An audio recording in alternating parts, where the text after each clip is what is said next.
Patuloy na dinadagsa ng ating mga kababayan ang bilihan ng paputok sa Bocaue, Bulacan. Ang iba pa nga ay dumayo pa mula sa mga karating probinsya.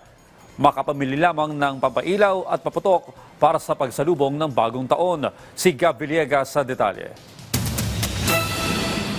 Mula sa Malvar, Batangas, dumayo pa si Melvin para mamili ng paputok sa Bocaue, Bulacan. Dahil sa dekalidad anya ang mga itinitindang paputok. Aabot sa 15,000 piso ang kanyang budget para sa mga paputok at pailaw, kabilang dito ang kwitis at fountain. Isa rin sa mga dahilan ng pagbili niya ng mga paputok ay para pumasok ang mga biyaya ngayong bagong taon. Blessing. Para lumiwanag ang langit. Blessing. Lumiwanag ang 2026. Si Ruel naman na mula pa sa Taguig City, aabot sa 2,500 pesos ang budget. Ilan sa kanyang mga biniling paputok ay sinturon ni Judas, whistle bomb at kwitis. Para pantaboy ng sabi nila ng malas. Ang presyo ng fountain naglalaro sa 250 hanggang 1,500 pesos. Ang 5 kulay na lusis nagkakahalaga ng 100 piso. Ang sawa naman naglalaro sa 500 hanggang 10,000 pesos depende sa dami ng rounds. At ang trumpilyo nagkakahalaga ng 250 pesos. Nauna ring ipinaalala ng Philippine National Police at Bureau of Fire Protection na mahigpit na ipinagbabawal ang pagbili at pagbebenta ng mga iligal na paputok tulad ng Piccolo, Watusi, Lolo Thunder, Plapla at marami pang iba.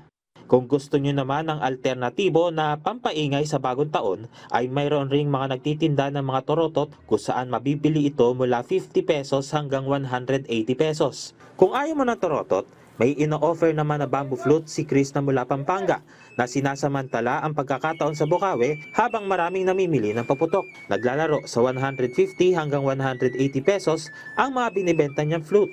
Positibo siya na mauubos niya rin ang kanyang mga paninda bago sumapit ang bagong taon. Kung kikitain namin din, sir, bibili namin mga panganda sa bagong taon.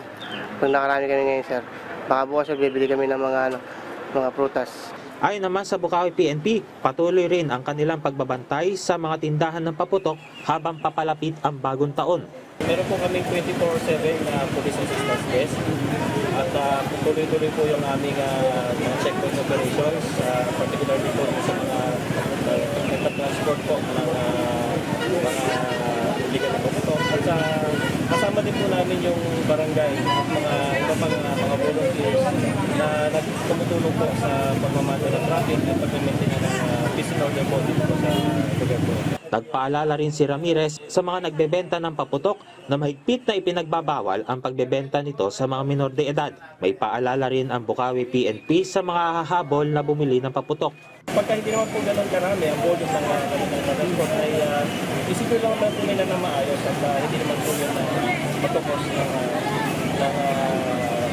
sunog o pagsabog. Huwag lang po nilang iiwan sa sasakyan nila dahil maaari po mag-cause ng spark. No? Sa anumang mainit na lugar, direct sunlight, iwasan din nila. Gab Villegas para sa Pambansang TV sa Bagong Pilipinas.